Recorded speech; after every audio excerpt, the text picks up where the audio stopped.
Nggih mugi-mugi mawon ngaten nggih. Insyaallah mugi-mugi macanan sak mangke nggih sedayanipun masyarakat Guya Brukun. Amin nggih. Sedaya petani mungkin ugi ingkang boten petani sageta mangke bangun desa macanan gesangipun kanthi sae ing donya wonten mangkipun ing akhirat. Insyaallah mriki niku macanan ki 4 dusun Pak nggih. Nggih. Tapi nggih enten wonten iki enten mubalekan ngaten nggih. Dalem rimen nggih pernah wonten mriki. Oh ngaten. Nggih. Nggih. PJ wonten mriki. Oh nggih. Nggih. Biyen PJ niku nggih milih Pak. Milih pripun? Milih. Aku milih kae ngaten. Oh. Ngaten. Rumiyin kan wonten nika 98 nggih. Leres, leres. Niku ngaten niku. Dalem wonten mriki insyaallah. Niki Pak Jarwo. Tiang rumah tangga. Jadi kowe Yang termasuk jaler. yang jaler. Tiang rumah tangga. Dadi Kowe ya termasuk Nur. Nur.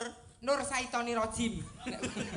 Intinya saling melengkapi, jangan mencari pembenaran sendiri. Leres nggih. Musyawarah untuk mufakat meskipun kadang kala beda karo karepe dhewe nek untuk kebaikan, kemaslahatan bersama kudu tetep kudu egone diturunkan. Mula aku dandan ngene iki dienggo pengiling-iling kanggone wong lanang sing wis duwe bojo. Aja gampang kenggo karo rupa ayu. Rupa ayu, bodho Ayo gaweanmu lawas ale. Apri kecerahan. Aku hijrah lho, Bre. Anu, Dian, wetenge dikebuk sik ping 3. Ayo, Nduk. Wis aja batin aku. Nulat semangate ra apa-apa ning sing elek saka aku buangan ado-ado. Anakmu gari nemu kebecikan. Nggih. Dikebuk ping 3 ji, rolu.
terutama tepuk tangan yang meriah untuk masyarakat Macanan Jogorogo Ngawi. Ya, udakara 2 taun kepungkur awake dhewe wis nate sowan mrene ya, Mak. Ya panggonane ya ning kene mung Ripalungguhan iki wis beda. Beda. Merga mburi kelir kene iki sisih kidul kene iki wis dadi kraton. Iya.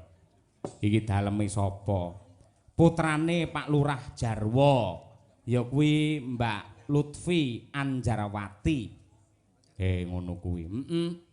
Dalam rangka bersih desa tasakuran sing ditindakake dening Pak Kepala Desa, perangkat dan seluruh masyarakat ing Macanan. Ngono. Te ora mapan ana ing kantor desa. Kantor desa Macanan dalam proses pembangunan insyaallah taun ngarep wis rampung lan dawuh sing tak tampa papane ya jembar, papane ya bawira, papane ya endah neng semake. Oh ngono kuwi. Mengko insyaallah mbuh kapan wancine mbuh taun ngarep utawa 2 taun kas yen wayangan bersih desa wis bisa diboyong mapan ana ing kantor desa. Ngono ya, Mak. Kaya ngono kuwi. Mula luwih dhisik aku kelawat kowe ngaturake panuwun ingkang tanpa upama nok marang pepundhenmu sing tetep tresnani kelawan aku sak kanca Madangkara ya kuwi Pak Lurah Sujarwo. Ya. Pancen piyayine ya grapyak semanak remaket semedulur fair karo sapa wae. Karo masyarakat ya santai. Ya, Uga ngaturke panuwun kelawan para panitia, para perangkat kabeh. Mboten kata lumpen wiwit sore mau dirawuhi dening pepundhenmu. Ya kuwi Bapak Wakil Bupati ing Ngawi nenggih Bapak Dwi Rianto Jatmiko utawa Mas Antok. Niki tasik lenggah Mas Antok. Sampun kundur. Wah nggih. Mau karo putrane Mas Dio. Mula ya merga nganti putra tur ya pinter ndalang mongko sesuk dina sekolah kepeksa ya pamit luwih dhisik. Ya ora dadi apa sing penting sore mau Mas Antok wis mangestoni. Uga ngaturke panuwun marang Pak Camat ing Jogorogo Pak Teguh Wahyudi. Ya, sumrambahe bapak-bapak kepala desa ing wewengkon Kecamatan Jogorogo lan bapak-bapak camat ing kiwa tengene Jogorogo kene dan tidak lupa kepada seluruh warga masyarakat ing Laladan Macanan sing kepareng rawuh ing ratri iki. Ngono ya, Yung. Tur dasare adicara ditata kanthi becik. Iya, Mau sore wis diwiwiti sambutan-sambutan ora perlu dawa-dawa sing kepareng-paring dawuh ya Pak Lurah pribadi cekak aos. Ya, Terus disambung karo Pak Wakil Bupati nyatane ya padat dan singkat. Ya, Ya ngene iki sing apik, Nduk. Dadi nuwun sewu.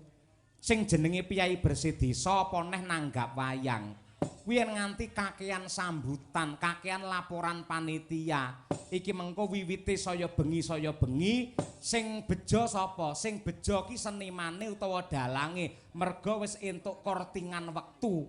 Ya, ning sing rugi sapa? Sing rugi sing nanggap karo masyarakate. Lah, iki wis ditata kanthi apik, kanthi becik karo Pak Lurah, karo kabeh para perangkat, disusun sedemikian rupa supaya wayange wiwit sore wis diwiwiti, mau jam 09.00 tepat awake dhewe wis wiwit, merga warga masyarakat sing rawuh semene akeh kuwi yektine mung ngenteni kapan wiwite wayang, ndang gatekke crita, gatekke lakon, bar kuwi ndang limbukan, bar limbukan terus sinden nendang igolan. Oh ngono kuwi. Sing dinteni kaya ngono kuwi yen wiwite terlalu malam, iki mengko saya kendho saya nglukru. Mbah, iya Mak. Ngono kuwi. Nggih. Sing baku nderekake para warga masyarakat Macanan anggenipun tasakuran. Nadyanto jumbuh karo ngendikane Pak Jarwo, wingi-wingi kuwi asile bumi kuwi dipangan karo wereng, dipangan karo ama, lan uga bab-bab ingkang kebak memala kuwi mapan ana ing Macanan kene muga-muga kanthi dianakake bersih desa ngresiki desane ngresiki penggali warga masyarakat sing lenggah ning macanan kene karo nyenyuwun marang purbane Gusti ingkang Maha Kuwasa meminta marang Sih Nugraning Hyang Agung wayang mung minangka daya tarik warga masyarakat macanan kepareng tirakatan semalam suntuk ya kuwi nyambung rasa kelawan Gusti ingkang Maha Kuwasa muga-muga rampunge bersih desa ing desa kene tansah manggih hayu lan rahayu durga mendak kala sirna yuwana basuki tebih saking sambekala para warga masyarakat tansah pinaringan berkah Pak Lurah tansah dipun paringi amanah satemah wontenipun namung sehat walafiat sehat lahir batin tentrem lahir batin lan uga pinaringan keselamatan donya nganti tekan akhir Allahumma amin ya rabbal alamin. Hasbunallah wa ni'mal wakil.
ngaturake sungkem marang para pinisepuh adi sepuh para kiai alim ulama ya Mak.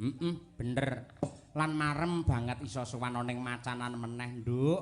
Iya, beda Nduk karo desa liya-liyane adate yen sing kagungan hajat ki desa nganakake bersih desa ngono kuwi kabeh para warga masyarakat melu cancut gumregut, melu swadaya, melu iuran, melu urunan. Iya. Lah ning macanan ning kene iki beda. Sedaya uba rampe ragate wis dicawisi karo desa, ana kurange dicukupi karo Pak Lurah Jarwo, warga masyarakat tinggal menikmati, mung panyuwune Pak Lurah piye carane wong macanan bisa guyub rukun manunggal dadi siji. Tegese pancen Pak Lurah Jarwo bener-bener menjadi pemimpin yang pinter melayani warga masyarakat, tidak menyusahkan warga masyarakat, ora ngebot-ngeboti rasane masyarakat, cintanya kepada masyarakat dibuktikan malam hari ini sangat luar biasa. Tepuk tangan untuk Pak Lurah Jarwo. Iya. Elok temenanan. Lah yen upamane Pak Lurah Jarwo nemtokake kula wayangan ngeten iki dalange sing milih-milih kula piyambak. Kula milih jenengan Pak Dalang. Lho, sebabe napa Pak Jarwo? Lah jenengan lak dalang niku pun kondang tur dasare gampang dinyang. Oh iya, ngono kuwi. Ora apa-apa wong fleksibel kok nduk ngono kuwi, nonton kebutuhan karo situasi. Iya. Kejaba yen pancen kuwi masyarakate melu urunan, melu swadaya, kuwi masyarakat menentukan dalange kudu iki. Enek to wilayah ki yen nganti dalange ora cocok karo karepe masyarakat, lurahe didemo kok nduk. Iya to. Ngono ki enek. Iya, ngono kuwi. Sing demo sing bayar ya aku kae jane. Ayo ngono kuwi. Iya Pak iya ngono kuwi. Wong tuwa-tuwa nggih. Lah minangka tandha panuwune marang Pak Lurah lan warga masyarakat Macanan ya ngaturke panglipur sapa dhisik sing diaturi nembang. Sadurunge nampilke ya kuwi duo sinden. Iya. Mbak Mimin karo Mbak Apri. Iya. Sinden Laura. Iya. Lanang ora wedok ora. Iya. Ya saiki ngaturake Bu Kesi luwih dhisik. Kula nyuwun Asmarandana Semarangan Bu Kesi. Syukur sing cakepane aja turu sore kaki nika nggih. Kangge nentremke rasa warga masyarakat ing Macanan lan kangge jampi sayahipun para panitia lan Pak Lurah. Ya, Bu Lurah karo ibu-ibu sing leladi masak ana mburi barang ya mak diaturi. Ngono kuwi nggih. Monggo Bu Sukesi Rahayu.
Ambak wis ora ana meneh Bu Kesi suarane isih bantas kaya ngono ya Mak. Isih banter kaya ngono. Cara son ya son horeg iki. Ha iya. Mergo kaya ngumbulke tinduk. Lah nyuwara bantere kaya ngono urung lek ngentut, Nduk. Ha iya. Ngono rasa dirembug, Mak. Tapi atiku mau keloro-loro. Dik sore ndek mau atiku sakit. Ada apa, sayang? Apa tumon wong aku ki karo sampean iki mesti sarimbit. Sampean nang anggere arep munggah panggung lak mesti tak dampingi mlaku bareng. Lah kok aku mau ngerti-ngerti mbok tinggal dhisik ning panggung, aku bingung ning mburi goleki sampean. Sakira lak ilang dicolong ibu-ibu laden. Tiba wis munggah ning kene. Lah tak kira jenengan wis munggah dhisik. Mau biasane ning omah sing munggah dhisik lak sampean. Ayo. Mboten Pak, tegese omah kula tingkat, lek angger salat ning teng dhuwur bekesi dhisik. Ayo Pak rene salat ngono kuwi. Ayo. Ayo. Ayo. Wong kerung dadi kok iki salat ora. Nggih, kula seneng banget dalu niki Pak Dalang. Piye? Warga masyarakat Macanan mriki jan kuatah tumplek-blek mresani wayang. Ketokaken warga mriki niku budaya sanget. Saestu. Antara warga masyarakat kalih pejabat sami dados setunggal mboten wonten ingkang padudon rukun sanget. Eman-eman lek wayangan mung setahun pisan Pak Lurah. Lah kudune Nggih sesasi pisan ngoten lah. kok sesasi pisan nek nganti Pak Jarwo sesasi pisan wayangan mongko diragati dhewe engko ngarepe Pak Lurah ditulisi Lurah Sida Ludes malian ora. Setahun pisan ngene wis apik, 2 tahun pisan wis becik sing penting rutin ngono kuwi. Ning aku mau ning mburi daleme Ibu Lutfi kuwi rangan Bu Gesi. Pripun? Yakin demi Allah. Aku lak bar mangan bar genduren karo kanca-kanca to. Enak apa kuwi ingkung mau aku melu mangan ning kono, tanganku lak reget. Lah ning sanding apa kuwi jenenge keran kuwi lak enek ning botol ijo. Biasane lak kuwi sunlight apa-apa ngono to. Nggih. Heeh to. Lah tak grujukne bak apa? Pertalit. Tujune aku ora pas ngrokok, lek ngrokok iso bel ngono tanganku. Lah nggih kok saged to Pak Lurah? Kok temer kuwi enten pertalit kagem menapa, Pak? Lah kowe ora ngerti. Pak Lurah treke pirang-pirang kok ora. Tregdame pirang-pirang kok ya. Mula ya ora aneh ramokal kaya ngono kuwi. Wah, nanti sepene sik ting teranyas ngono ayo. Ya sabar sik tak kosoki sayang. Sik tak kumbah tanganmu. Heeh ya kudu no ayo nggih. Nggih. Terus ki ndak kelangan ngeng.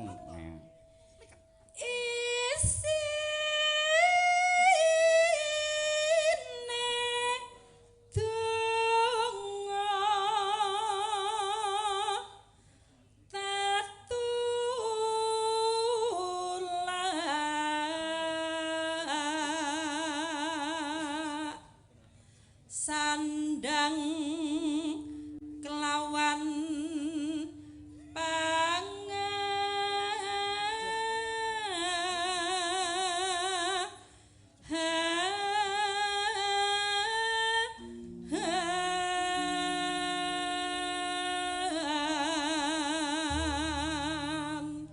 Melek ora Bu Gesi karo daleme Mbak Lutfi, putrane Pak Lurah sing barep. Muri kelir lho. Kaya keraton to daleme. Nggih, melek banget. Lah iya iki kene iki pas iki pendopo sing kayune kaya ngono gedene, tur ya jati, ruang tengah ya jos kaya ngono. Ning Kocapo bareng ning kamar mandi aku bar nguyuh bingung ora nek ciduke lho. Ayo. Shower. Lah nggih saniki kan sisteme shower to Pak Dalang, modern ngoten lho. Panjenengane pancen yo desa tenan kok isih. Tenan. Wong goleki nggen iso malah kleru pertalit to aku ora. Iya. Sandang kelawan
sembah nuwun bacutne apa mak lelagon ndangdut slow ya kuwi mawar kuning Mawar kuning.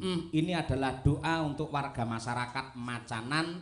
Mawar adalah bunga yang indah dan harum, kuning adalah emas. Semoga dengan bersih desa malam hari ini seluruh masyarakat Macanan tetap harum dan indah menuju zaman keemasan.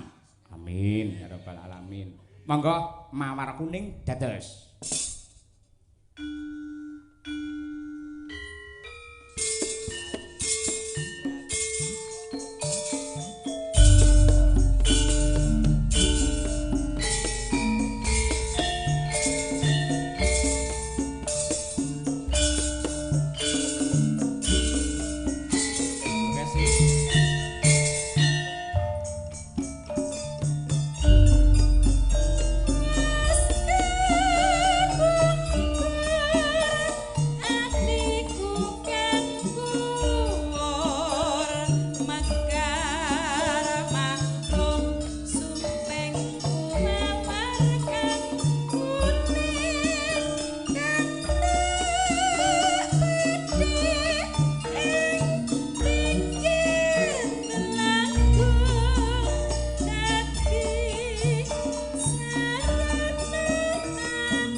Yo nanjake Mbak Mimin Apri men jumeneng. Ya. Turi-turi putih.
Sugeng dalu. Assalamualaikum warahmatullahi wabarakatuh. Mbak Apri.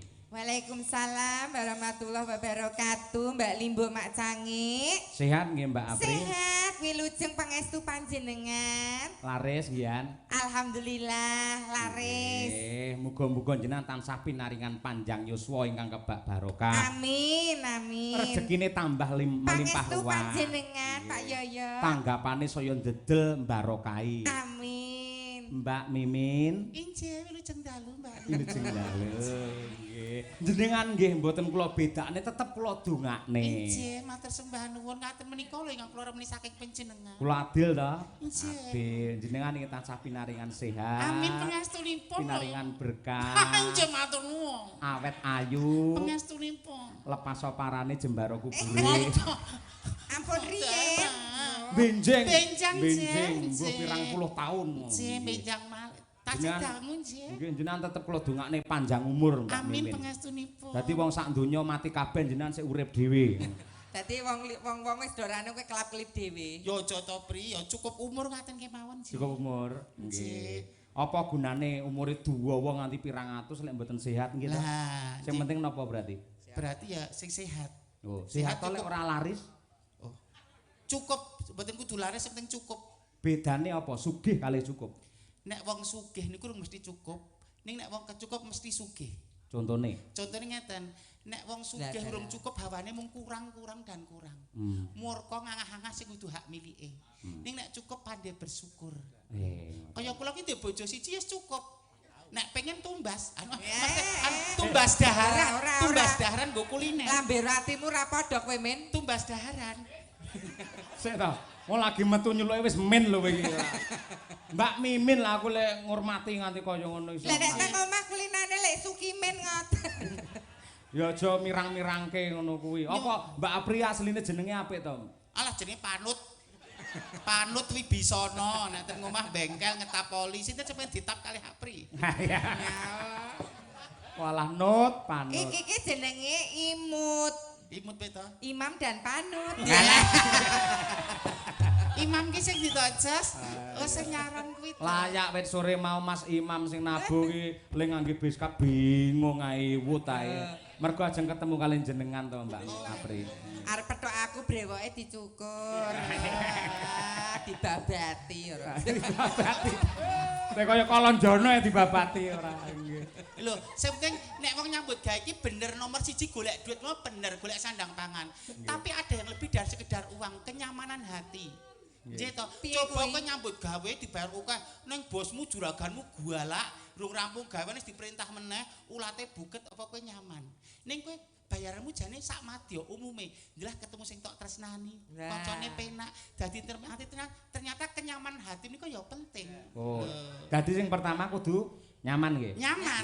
Dadi dhuwit iki mboten nomor 1 nggih. Mboten nomor 1, bisa Dadi menjadi nomor upamane 10, nomor sekian. Karo Pak Jarwo sisuk-isuk mboten disangoni, sing penting atine nyaman mboten masalah nggih. Lah kula Pak Jarwo menika mesem guyu pun mongkok ati kula kok. Waduh. Mongkok lho. Ternyata dengan bertambahnya usia, nyun sewu wong wedok iki pengine wong ayem dimengerti. Sing wedoki sapa? Hamba. Nyun pangapunten Pak Jarwo, kalau kula mboten salaman kalian panjenengan kok nyun sewu kirang sopan kok mboten. Kula katemben santun busana, nek tak unggahke wentisku ketok, heeh. Nek tak dukke payudaraku ketok. Lah ya kok dadi nyun sewu kula mboten Payudara apa ngabrakan isi kanebo kok payudara. Nyun pangapunten kok Mbak Mimin kok ternyata sombong. Nyun pangapunten saestu mangke salamanipun dipun rapel nggih Bapak. Aku lho wis foto kali Pak Jarwo. Mau Pak Jarwo nyerak ngenten iki. Mosok jenengan iku lanang, Mbak nggih. Napa ditiliki pripun, Pak? Aku yo.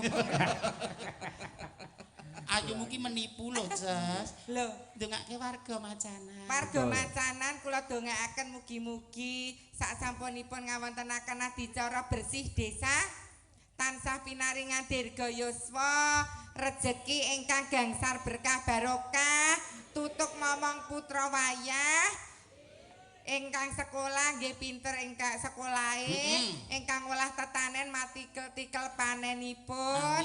ingkang nembe meteng mugi lairan kanthi slamet. Amin. Anake nek metu lanang dadi lanang tenan. Tulen sejati. Nek metu wedok tenan. Tulen. Aja kaya kowe. Kowe. Nah aku lho jak motok lho. Halo. Body language-nya lho. Motok kapane Sex appeal-nya lho. Seks apir angger bar wayangan kok bokong kok iso ting slampir. Dipeme. Ning ya sungguh sarana lho. Ning jenengan kudu matur nuwun karo Pak Jarwo. Pripun? Matur nuwun kali warga masyarakat Macanan. Nggih. Nuwun sewu jenengan lek piyai khusus. Nggih wau lho, ya ora lanang ya ora wadon nggih to. Dikhususke Dikhususkan. ampun khususan lho. Nggih mboten. Kudune lek umume lho, nuwun sewu umume piyai kadung jenengan lek turun dalan nggo icik-icik ngoten nika to. Raden.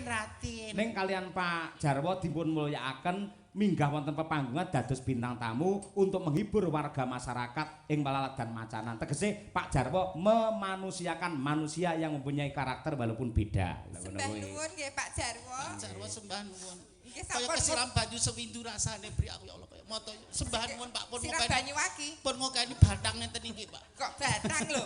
Oh sembrono. Iki ugi kerawuhan bapak-bapak kepala desa sekecamatan Jogorogo. Jogorogo. Ugi Pak Camat Pak Camat Rawuh, nggih. Pak Kapolsek, Pak Babinsa, Pak Dandrame. Aku wedi lele. Lah ngapa ta? Nyebut karo Pak Kapolsek nek wedi ngopo? Lah hawane kaya pengen dibedil. Umume. Ya ora, wedi le digaruk kuwi awakmu ora. Mbok ya nalurimu begenten iki dilarang. Eh, Lah kok pengen dibedil cak senjata tidak untuk menakut-nakuti. Lah Munggo piye ta? ngawekani. Nek ana tindak kejahatan sing ora iso ditolerir lagi. Lah aku ora wedi aku Nek semasa seneng. iso pendekatan persuasif, nggih to, dari hati ke hati, kemasyarakatan, iso ora mungkin bedil kuwi pas ditamake. Jadi jangan menakut-nakuti. Lho, Bedile pira, Lek? loro. kok loro? Bedil dinas ku nggo nembak ngurangi jumlah penduduk. Nek bedil pribadi nggo nembak tambah jumlah penduduk. Wah, iya. Ya tergantung le ditembak no. Nek sing ditembak kowe apa ora tempuk peluru do peluru mah. Matur sembah nuwun Bapak, panjenengan sampun luar biasa rawuh ngestreni berkahi lan ugi mengamankan atas. Nek kata-katane jenengan iki jane apik kabeh. Babakan menapa lho? Mugi-mugi warga masyarakat Macanan barokah. Injih. Nuwun sewu jenengan usah ndonga ngoten jenengan agamane napa? Amit sewu lho. Nggih, kula alhamdulillah kula Islam, kula muslim. Muslim. Nggih. Nate salat jamaah. Alhamdulillah nggih. Kula tak nyuwun prisa ngapunten. Jenengan melu golongane wong lanang apa wong wedok lek jamaah? Menawi salat heeh. nggih kembali ke fitrahnya saya tetap menjadi jamaah kakung. Oh ning ngarep. Ning ngarep. Oh. Dadi tetep Heeh. Ning ngarepe imam. Kok ning ngarepe mboten. Nggih di antara wingkingipun imam menika ya entuk soft nomor 1 napa nomor 2 napa nomor 3. nek aku tetep nyaman ning burine imam kok. Dadi makmum sejati. Manut karo sing kakung. Nggih. Ngono kuwi. Bersih desa menika tradisi yang sudah mengakar Injih. tilaranipun para leluhur to. Nggih. Nyatanipun dipun uri-uri, dipun urip-urip kalian warga masyarakat Macanan. Nggih. Tur Pak Lurah piyayinipun sembodo. Nuwun sewu kula nembe mawon dugi sedaya administrasi sampun dipun lunasi klebet panjenengan pun tumut bukesi. Sembah nuwun nggih Pak nggih lho sesuk kena nggo suntik kabeh to malah. Jane mboten sah dilunasi bukesi ngoten kula balekke separo lah sebadet lunas. Delok mirsani warganipun guyub nika mongkok Seneng, bombong nggih. ati kula lancet to. Pundi-pundi papan wingi nika Agustus lak do demo to Mbak Mimi. Nggih, demo. Solo ngoten Klaten pokoke meh kabeh ngoten niku. Namun di Ngawi Ramah tetap kondusif, tidak ada kekerasan dan Tepuk pembakaran. tangan. Nggih. Intine iki gampang oleh. Apa? Jangan mudah terprovokasi. Lah. Dimulai dari diri sendiri. Mm-mm. Nek enek berita-berita jangan ditelan mentah, Mm-mm. kudu ditelaah, Ditel- dipelajari Ah. sik, kayak ngono to. Nek wong dhisik tuwon dhisik sak dawa-dawane lurung isih dawa gurung. Gurung. Omongan ki menakutkan. Ning saiki sak dawane gurung isih dawa jari-jari penyasing ngetik sing tidak bertanggung jawab. Nggih. Lho, ngetik apa? Tuna rugine ora dipikirke, guru waton iso nulis iso ngetik. Nggih. Aku nek Tak kon tuna rugi kabeh lho kuwi, tuna rugi. Nggih. anu tuna bathine mboten. Ah nggih ya maklum wis sepuh kok ya klera-kleru maklum Lah nggih. nggih. Atas umur 50 jeh cantik kimplah-kimplah kok niki apa golek saiki cah 23 tahun wis do kisut-kisut. Waduh. Soale perilaku niku berpengaruh. Umur 50 dong tau gepok singgol karo wong lanang ra ijek wutuh to. Lah wong lanang do gila kok arep rak kok piye. Jenengan kula aturi, Nggih. Pak Camat menika nuwun sewu panjenenganipun Bapak Teguh Wahyudi menika Bapak Teguh, nggih. rawuh wiwit sonten tur panjenenganipun insyaallah awal tahun depan itu sudah pensiun. Oh, ngaten. Nggih. Mila dawuh saking Pak Jarwo supados Pak Teguh menika dipun aturi minggah wonten. Oh, ngaten, cocok. Boten ngira-ngira hormat Pak Teguh, Pak Camat. Kula aturi minggah wonten pepanggungan dipun jejeri widodari kekalih menika Pak. Monggo. Widodari saking Kanyangan Dandang Mangure, Pak. Neraka. Monggo tumpakke prau Pak Camat meninggal tindak mriki. Makanya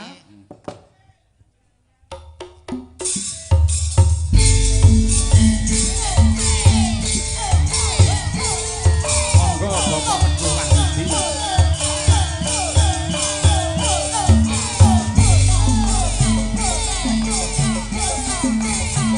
Pak Lurah Jarwo dipun dampingi, Pak. Halo, Kak Kidalang. Ha inggih, matur nuwun sampun mangestoni kula sak kanca lan warga masyarakat Macanan. Inggih, dalem nggih matur suwun sampun dugi wonten Desa Macanan, Kecamatan Jogorogo. Nika ping kalih, Pak nggih. Nggih, ping Ya, kalih. alhamdulillah. Kula teng Macanan ping kalih, lek Kecamatan Jogorogo dereng nate, Pak. Iya, Pak. Lah, Macanan niku masuk Kecamatan Jogorogo niku. Nggih. Monggo Pak Nggih. Camat, mbok menawi badhe wonten pangandikan kagem warga Macanan. Nggih, matur suwun Niki, sanget Pak, Pak Jarwo. dumateng Pak Kades nggih. Nggih. Niki sampun ngawetanaken bersih desa. Nggih. Nggih. Niki biasanipun tiap tahun Kecamatan Jogorogo desa-desa menika arep ringkit mungkin campur sari mungkin gambyong Reok. insyaallah ngaten nggih reok insyaallah tasih ngugemi budaya Jawi ngaten nggih. Niki mungkin nggih kula wonten mriki mengke taun ngajeng pun pensiun dalem Pak nggih. Nggih. Tak anu bulan napa, Pak? April. April Nggih. 2026 nggih. Nggih, mboten. Biasanipun Pak Camat-camat ngen kula niku angger purna jabatan ngoten terus syukuran wayangan, Pak. Oh, ngaten nggih. Camat triko. Kriko nika lek mriki Kami triki kirangan. pripun, Pak? Nun.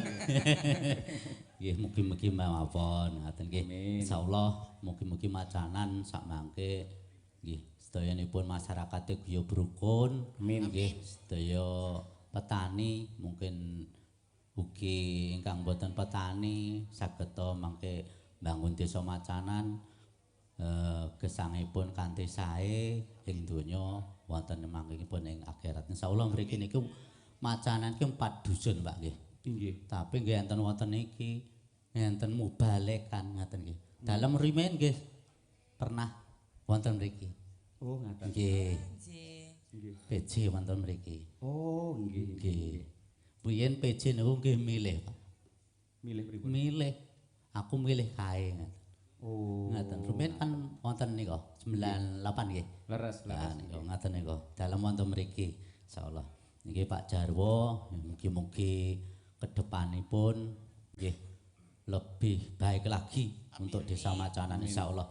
Saya harapkan pada masyarakat nggih. Iya, kudu. Ngaten nggih kudu kedah. Nggih insyaallah mugi-mugi masyarakat Desa Macanan monggo nyekuyung kanthi nggih ikhlas kanthi sembodo nggih. Mugi Macanan menika saestu nggih. Desane amba, penduduke akeh, dalane akeh kan ngaten nggih. Mugi-mugi sedaya wau nek disengkuyung kanthi sareng insyaallah enteng kan ngaten nggih. Amin. Nggih, Pak Dalang. Nggih, nggih. Dados Pak Jarwo menika nembe satu periode. Nggih, nembe satu periode. Mugi-mugi samangke kedah 2 periode. Amin, amin insyaallah Nggih. mekaten. Nika sing nyengkuyung kathah Pak Kades ngaten nggih kathah. Dipun tresnani warga Nah, Pak nggih, Jarwo. nggih. Nggih.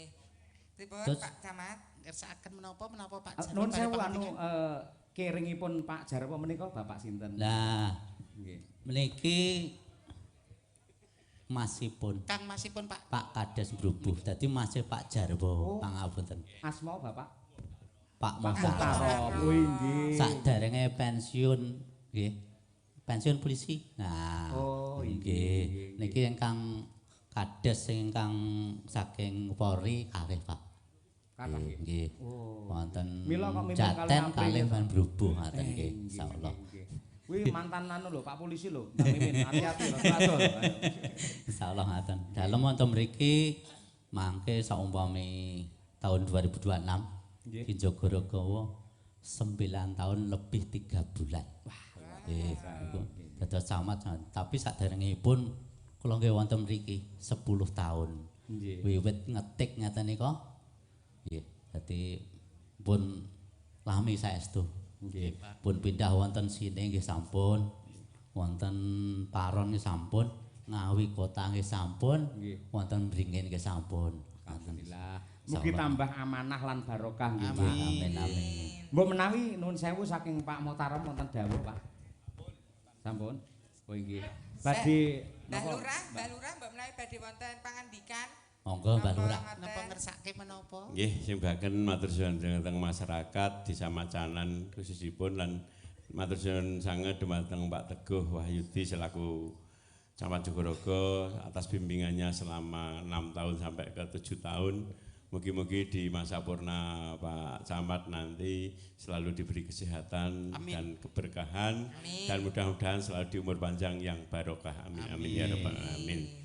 Nggih, matur sembah nuwun. Mbak menawi Pak Camat ngersakaken lelagon menapa Pak Camat? Yo sing ngadegi kok lanang kabeh ora. Ah iya terlimo Pendowo. Gunane bintang tamu kaya dhewe iki mendampingi Pak Camat, dampingi Pak Kepala Desa orang Ibu Kepala Desa ora bakal duka. Iya. Aman ya, Pak. Ibu nggih wonten, Pak. No? Ibu Kepala Desa nggih wonten. Lah nggih. Nggih wonten, insyaallah wonten. Dadi Nuwun. Pak Badhe Camat, nembang ngersakaken napa? menapa badhe nyarinani ki ambak? Napa ngersake kula, Pak? Leh. Walah, kok nembang napa nggih? monggo kersa, Bapak. Enter urgent ya, Mas, mboten. Pun pajeng, Pak, punan. Kula tembuti-buti ki namung mligi gamelan. Asik nggih, Bu. Lungiting asmara kemawon. Lungit Oh, tengah nggih, suara kan Mas. bangsa Nggih, kabeh. kaseget. Padang kara kok. Wah iya. Nggih. Ya. Monggo lungiting asmara sesarengan kalian Pak Camat Jogorogo, Pak Teguh. Ya, Cak. Dadah. Ya toh?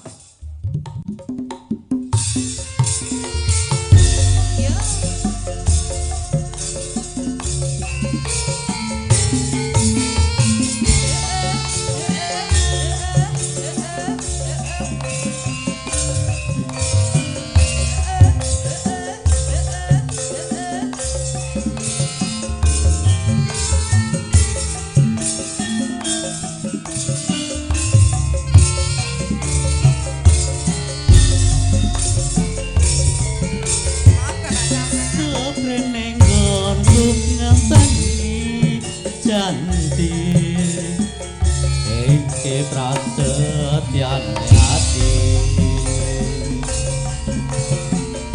kadung tresno mring wiramu cuma ae ra eling dina lan wektu ing ati katon ra bisa suwe saya raka haruan natyan mong tansah gadan Asik. aku samar yen sliramu ra kelingan cahayu cah ati-ati cobi cer semoyo wae aku tresno karo kowe tekan ning atimu saya gawe lara iku ra prayoga aku ora bakal mundur aku ora bakal mlayu yen durung nyanding sliramu ukuran ing tresno kudu kondo nanging luwiting asmara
Tepuk tangan kagem Pak Camat luar biasa.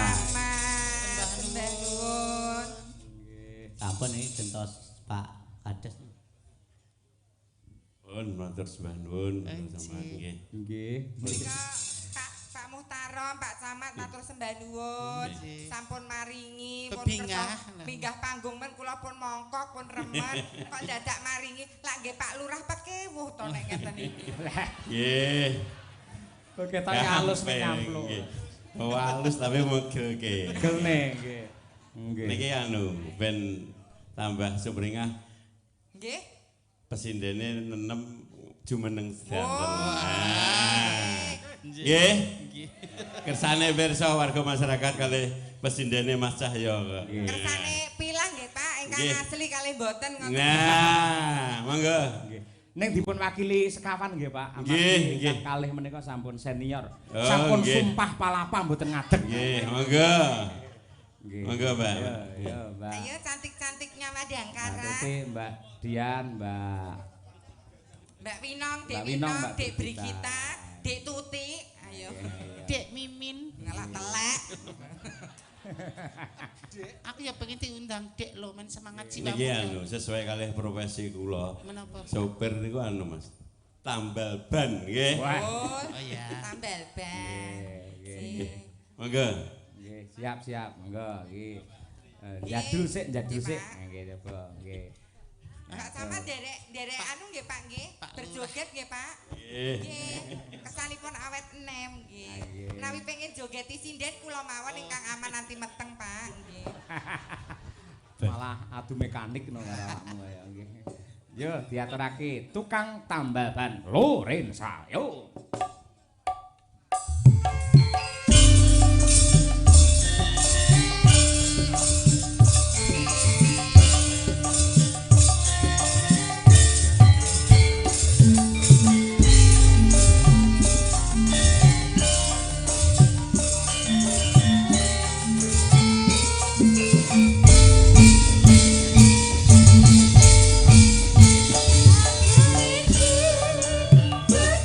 Tambal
Nggih, Mbak Mimin lan sedayanipun. Pak Jarwo matur sembah nuwun. Nggih, Mbak. Nggih. Mas. Sembah nuwun Pak Mutarom nggih. Bapak matur sembah nuwun. Piye? Nggih, Bunda. Bundas. Iya, Ayah. Ayah. Iya Bundase. Sembah nuwun Pak Lurah, Pak Caman kalian Pak Muhtarom kepareng regengaken dumateng swasana. Mbak Mimin, jenengan nek krungu tembang ngeten iki lak tembang jadul lah Mas to. Nggih. Jenengan riyen nuwun sewu lho ora kok njon buka wadi mboten. Nggih. Jenengan nalika ngamen-ngamen riyen nggih tembange ngeten iki. Nggih, anu nek kula riyen sepondok dua cinta. Aku bukan sekedar hidangan, toel-toel. Sepiring berdua. Loh, dadi kan dhisik kan berawal dari pengamen jalanan to, Le. Yo kabeh iki kanggo proses to, Jas. Orang hidup kuwi, to. Dadi anu iki kan prosesmu sebelum jadi bintang tamu kan kowe yo. Kristalisasi keringatku. Lah jerih payahmu kan ning dalan ning ngebis ngamen. Lah iki ben para pamirsa ki pirsa piye zaman dhisik. Ning iki ra mirang-mirangke aku to, Jas. Ora praktekno. Engko aku udah dibuli karo kanca-kanca iki. Ora kok sapa sing buline tak tekak. Sing tekak paling siji kuran ya. Iki alate. Kadang kula sakniki kan nggih pun mboten kados dhisik. Nek dhisik kan kula nganggo rok mini. Saiki aku wis hijrah to, Jas. Lah nganggo rok mini bocah gur melet ae kok. Ayo. Kok bocah kok melet ya Pri to. Aku kan wis hijrah to, Jas. Dadi laku iki rada islami. Oh iki anu islami. Nggih. Aurat lo Mas waktu kursan. Berkibar jilbabmu di setiap waktu, di sepanjang zaman kulihat kamu. Karena jilbabmu meredam nafsu, usanamu. Iki lagu jilbab Kosidan. Berkibar jilbabmu, anggun di wajahmu, sekilas senyummu menambah ayu. lagu Kosidah nganggo ngono ki piye? Pendekatannya kan beda-beda, aja aku Kosidah to, Jas. Lah terus sing paling mbok seneng Iki ngelingke wong lanang men aja selingkuh. Nggih. Tiada mungkin satu pondok ada dua cinta, ada dua cinta. Biarlah aku yang mengalah daripada batinku tersiksa. Tiada mungkin satu ranjang ada tiga nyawa. Ada kowe kelelegen apa? Nyanyi kok.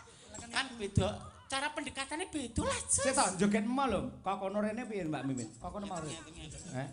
Lah kaya mentok dobol ngono malah ora. Nggih. lagu zaman dhisik itu mengandung makna. Satu pondok ada dua cinta ya artinya rumah tangga itu jangan sampai tergoda dengan cinta-cinta yang lain. Sayangilah istrimu. Wah. Mungkin dia tidak ideal menurutmu tapi yakinlah dia jodoh terbaik pilihan Gusti Allah kagem panjenengan. Ojo golek tanding, golek sing ayu Mimin luwih ayu.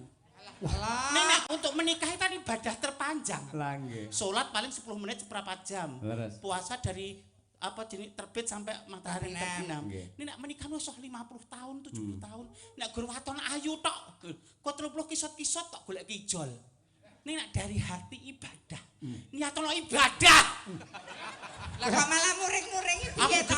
Aku soalnya apa? Nek wong wedok nangis masalah ekonomi, aku jo iso mentolerir. Iso golek jalan. Nek nangis karena disakiti hatinya, satu tetes air mata dari istrimu 1000 dosa nggo wong lanang. Lah Harus diingatkan mesake. Iki wong lanang iki ra sok sukses dhewe tanpa dongane wong wedok sengara. Lah kowe melu wong lanang apa wedok? Nek dum-duman sembako wedok aku. Intinya gitu, saling melengkapi, nggak ada. Memang imam keluarga adalah laki-laki. Tapi tanpa nur atau cahaya wanita, sengoro rumah tangga itu bakal cerah. Loh. Nur ini. Iki ibu-ibu anu merasa termotivasi. Aku nggak mau wanita terdolimi, aku nggak rela. Terdukung. Aku nggak mau kaumku tersakiti. Ibu-ibu. Lah nek bapak-bapak alah lambene Sukimen iki ngopo? Ning apik lho pituture apik lho, Mbak. Ije mesake. Nggih, sae. Kaya Wong wedok ibarate nur. Nur Handayani. cahaya. Nek kaya piyai kakung kan tiang rumah tangga. Dadi kowe termasuk jaler. Yang jaler. Tiang rumah tangga. Dadi Kowe ya termasuk nur. Nur Saitoni Rojim. Intinya saling melengkapi, jangan mencari pembenaran sendiri. Leres nggih. Musyawarah untuk mufakat meskipun kadang kala beda karo karepe dhewe nek untuk kebaikan, kemaslahatan bersama kudu tetep kudu egone diturunkan. Mula aku dandan ngene iki dienggo pengiling-iling kanggone wong lanang sing wis duwe bojo. Aja gampang kenggo karo rupa ayu. Rupa ayu, body seksi. Nah, lambe tipis. Nah, kok nek rupane ayu, bodine apik dibuka isine padha ora nangis. Malah kayak bedol pohong. Tolan-tolan. Tuas. Lah iya. Tuas bayar tok pohong. Tuas dosa. Padu karo bojone. Lah iya. Entuk pohong. Entuke pohong. Lah iya. Nggih. Sera cucuk. Wis gering wong sak desa. Entuke bekakas kaya ngene. Nek aku tuwa kae lho.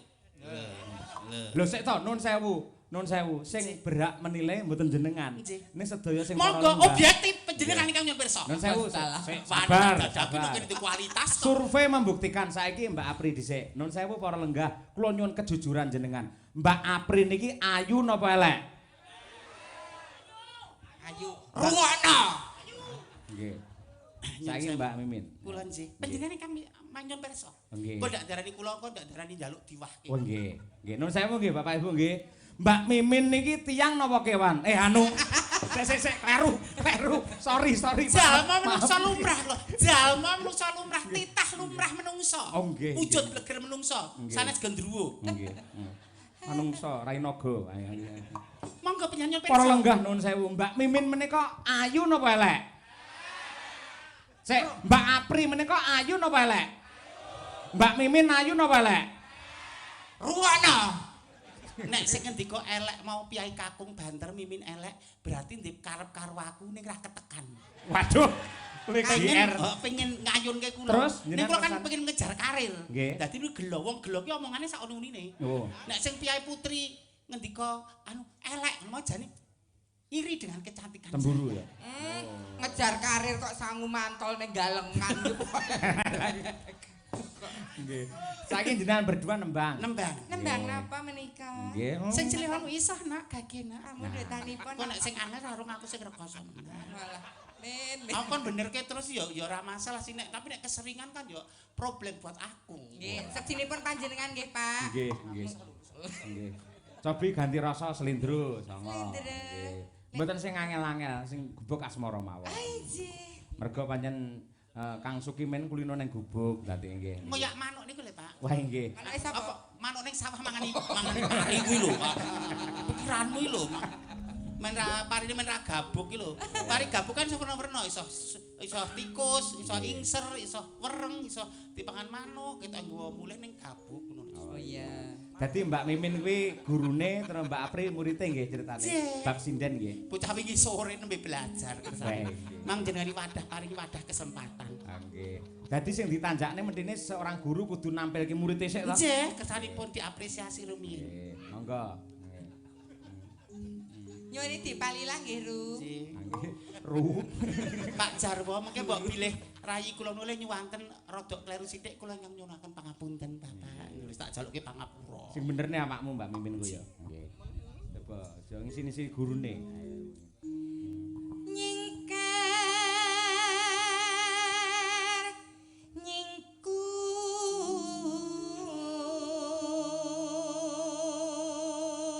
Singkur-singkuran ngene iki ya jes nek jatuh cinta nyawang ngono. ra roh aku. Wiwitane nyingkar nyingkur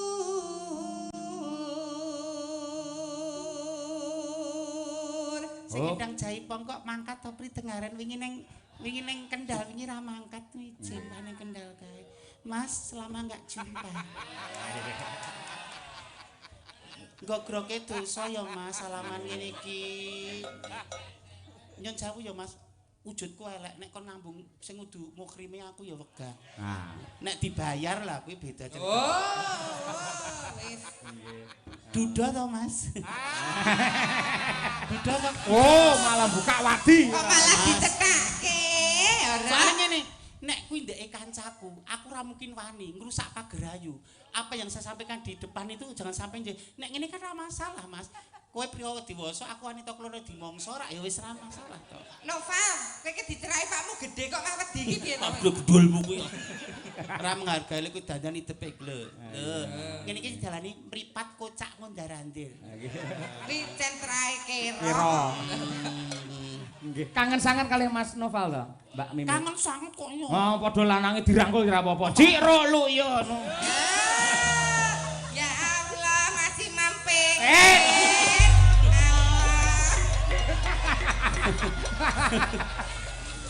Masih mam lama Mbak Zu. Yo gene to, Gur. Piye kok malah piye lho? Kok dikakeni kok malah urut kono?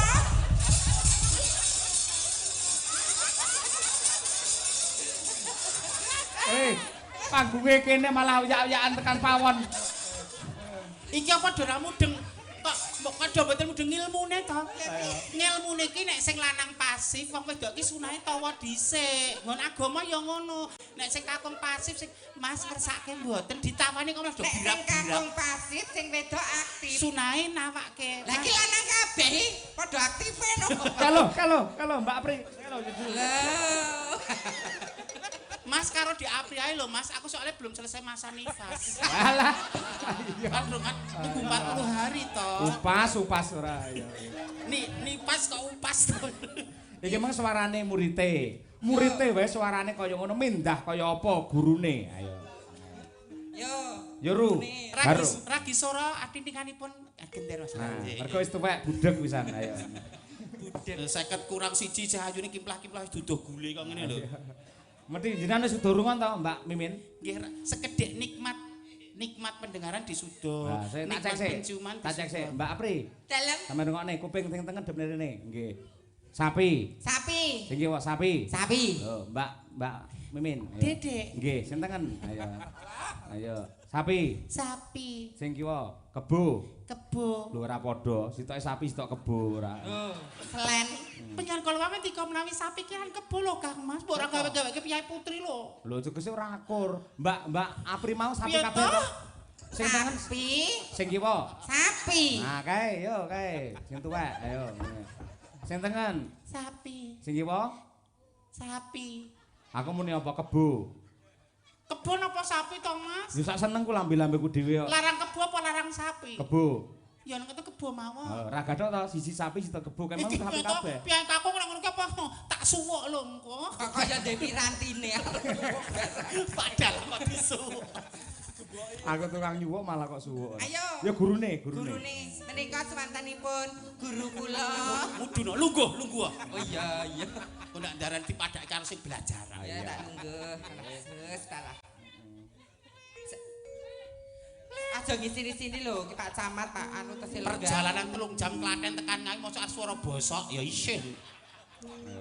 Langsung Pak Lurah le nganti-anti kurang 6 sasi Mbak Mimin kedah wonten nek Mbak Apri gur pelengkap ngono. Waduh kok. Pak Lurah ketika dhewe. Ayo.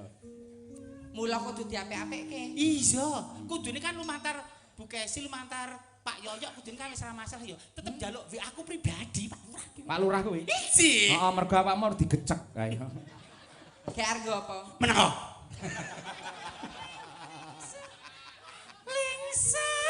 Dhuwur. Kurang dhuwur. Kedhuwuran. Sik Mbak Mimin, angger cakepane li kok sampean kaya bingung ya apa? Kayak malah giduh lah ngeri. Lingsam. Iki lek klerep ki telakmu kok, Lek. Meneng sik. Keep silent. Lingsam yen kan. Kanggo larasan. Lah, Lingsam. sama kira gur li iki nggo. Lingsem. Oh, kurang cedak. Ayo.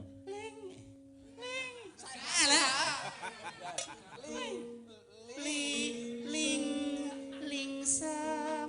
Ora. Lingsem. Guru kok getut sida lingsem tenan. Baru kok awalan sithik, Duk. Lingsem. Lingsem yen kemu hutan. Suarane kaya kleleken wedhus. Menika karakter pembawaan sih. Ciri khas. Ciri khas. Nggih, dadi khas kalih ciri akeh cirine. Ciri iki cacat lho, Pri. Lelampahan kang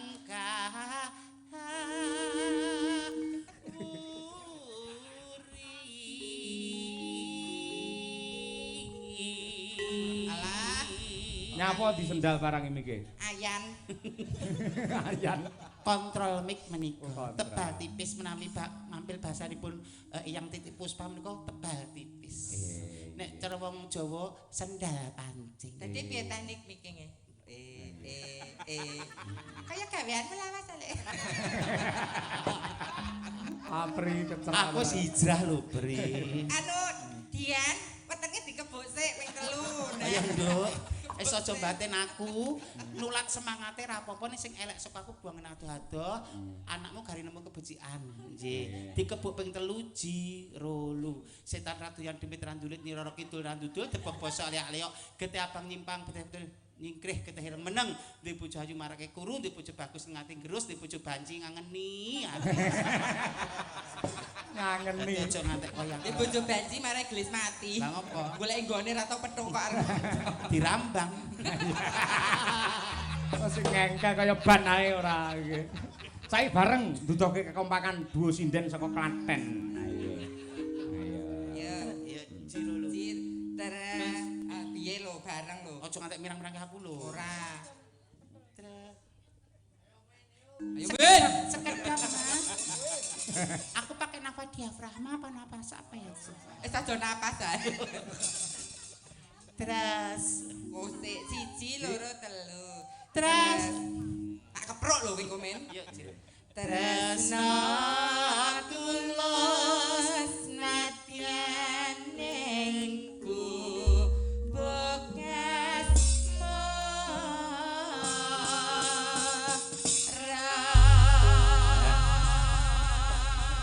Luar biasa. Dadi Mbak Mimin Mbak Apri iki pamane nyuara apik mesti entuk apresiasi. Ning upamane nek klerune, ora masalah wong pelawak kok, ora masalah. Diniati pancen banyol. Ya to Mbak Mimin, ya to? Anu nek kula asline nggih pancen bosok. Kowe terselamatkan lho, Le. Iki lak yoga macak sinden kowe iki. Lah aku arep dadi gero wis kalah karo Mas Taslim wis metu. Lah piye carane nyasak madang karang ning carane men Kowe lho, kowe nek ra dandan iki dadi ables Pak anu lho Kamit lho. Ya ora kok Mas Kamit cah. Halo Mas Kamit. Oke dan. Panjang Gusti Allah ngedum rezeki 1000 dalan kok sepen carane ngene iki. Maaf ya Mas Kamit.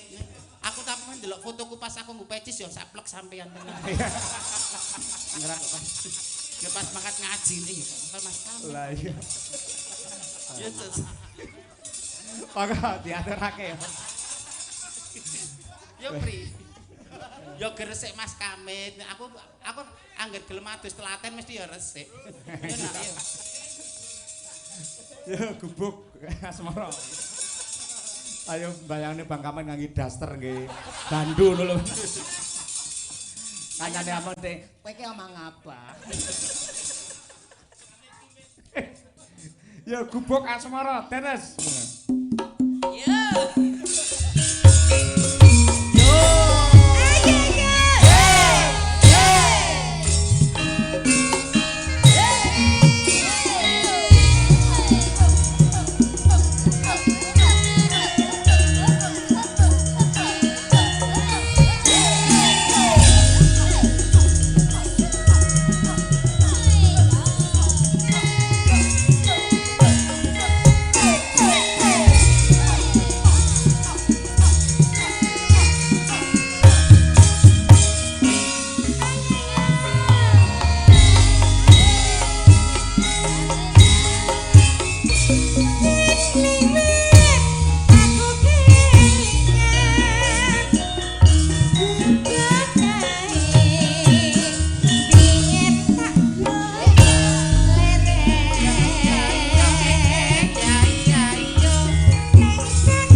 fotografer luar biasa.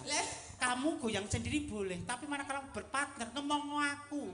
Nek encokku kumpet ki tanggung jawab lho, Pri. Salah tuku ya lagi laris kok. Sik aku pengen roh, Mbak Apri mau piye to? Jogetmu piye to? Iya. Pal. Yung. Ayo yo.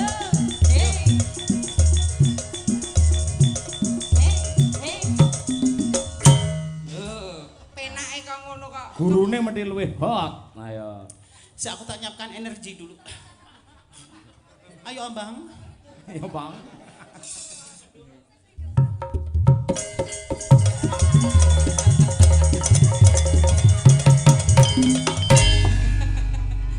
Walah, Al-Fatihah.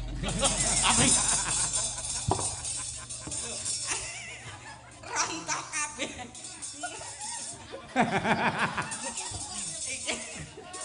Piye ta terus kok ndene iki? Mbok dipaku rondase oleh.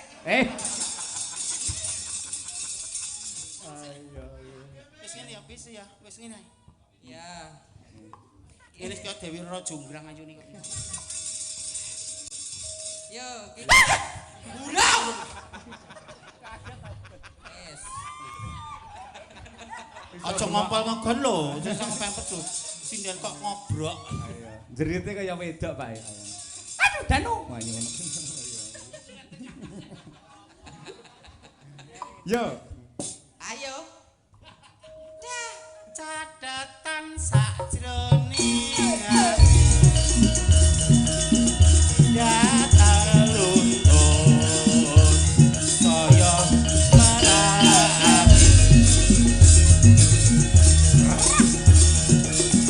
aku kowe dadi karo marep leren kang gubuk asara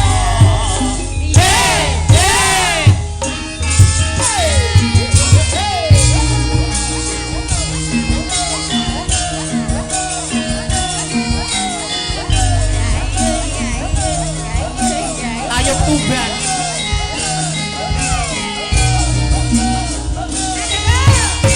Iki lho. Ayo yo.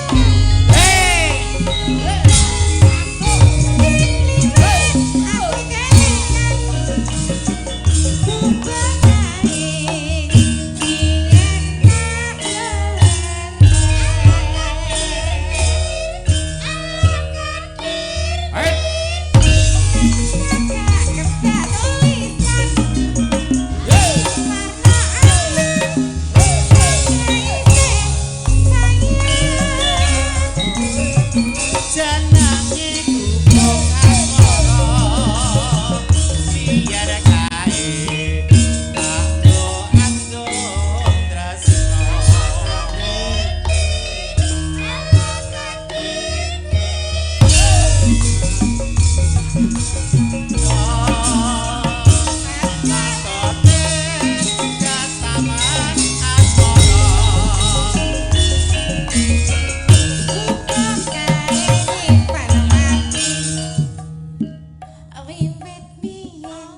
Aduh, mereka saiki atoto Ato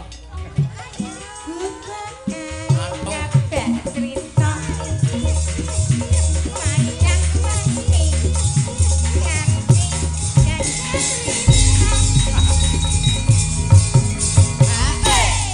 Sing ketere awake lah kok klambine piye? Ini efek. Efek dari pantatnya itu ininya anu kok bergoyang. Ki nek ngene iki jenenge goyang anu dribble bawah. Heeh. Nek dribble atas kan ngene-ngene. Lho, piye nepal mau sing orekmu lho. Lho iki nek ngene dribble.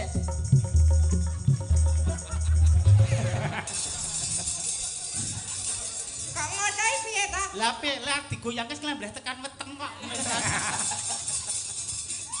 Kane bone kuwi. Lho Mbak San goyang mah miring lho. Benakno le. Maksud takon gak ketolene iki daripada gon nyamang karo glegeken. Nyamang karo glegeken. Tak benake bakane penas. Yo. Ditangani budhe ra kersa. Nek bayar 75 lho ya. Emoh tenan kok gebes-gebes yo. Sebenarnya tak niati sedekah perkara kowe emoh Sedekah abrak ngono. Ayo. Catetan sajroning ati. Catetan lunga kaya marake. Aku kowe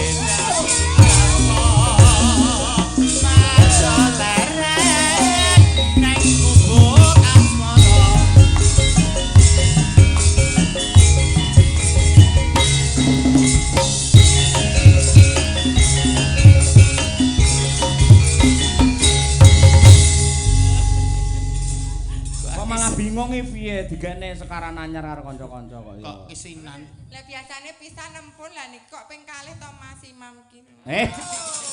Musikalitasmu jongkok berarti Pri. Ngono ki kudune sing semat. Nggih. Terima kasih Mbak Mimin, Mbak Apri. Nuwun. Menika wonten Nawala. Nggih. Buat Pak Dalang Cahyo Kuntadi minta lagu Cinta Merah Jambu. Cinta Merah Jambu Dan Ela Elo. Merah Jambu. Jambu kok lulusan pondok kok. Pondok apa pondok? Bersalin mau piye? Oleh Mbak Tutik Mbak Winong wingi. Salam rahayu matur nuwun saking Pak Kadrin Maryudan. Pak Kadrin Maryudan ngersake Cinta Merah Jambu. Apa ilailo ya. Apa ilailo monggo. Nggih. Ayo Mbak Tutik. Ayo pilihan dhewe sing ndi? Ayo. Mbak Tutik kalih Dik Winong. Ah iya. Aku nek dimati kok seprapat jam ngono ayuku ya kaya Winong ngono ki lho nek dimati. Bloken. Ah iya. Seprapat jam kaya Winong lek setengah jam mutah malah. Ilailo ya. Ilailo. Nggih, apa. Oh, enak instrune wingi wis dilatih ning Lamongan. Ayo. Nggih. Mbak Tutik karo Nduk Winong. Aku tak cosplay dadi sindane Pak Yoyo sik ya. Ya lah umum. Malah padine pengen cejak aku kowe. Malah kaya nom-nomane Bu Kesi kok. Bu Kesi miyayeni kok kowe brangasan. Tujune aku ya ora dadi sindane Madangkara ya, Lek. Apa dadi piye? Apa dadi rak sedemenan Royoga. Mbok wis Pri leren. Umur wis meh 33 lho, Pri lereno. Nek kepepet ya ora kok. Umur hanyalah angka, yang penting rasanya, Bung. Lah iya. Yo diaturake Elailo Mbak Tutik karo Mbak Winong yo. Mangga saking intro diyen, Cok. Yuk, siap Mas Danang? Oke.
Mbak Apri bareng nang kene wah mak teratap tak kira Umi Hafifah iki. Ya piye ya? Sae hom pimpah ora. Ayo. Elak nggih. Mbak Mimin, Mbak Apri. Nggih. Mangke lajeng gara-gara nggih. Nggih. Mergo Piyai Macanan nun sewu.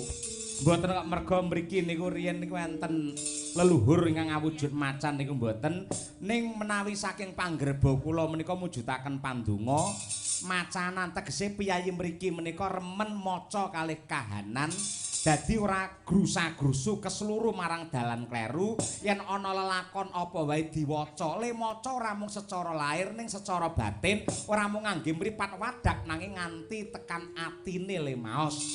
Mila mboten aneh mboten mokal bilih ing mriki wontenipun namung adem ayem jenjem permanem mboten wonten sambi kala setunggal menapa mliginipun para among tani anggenipun panen dipun paringi lancar sukses mboten wonten ama wereng ingkang ganggu damel dhumateng tanduran. Yo rono yo tak derekke enjing pita gumuruh saking jroning praja kunging kang bala kuswa abra pusananira lir surya wedal ira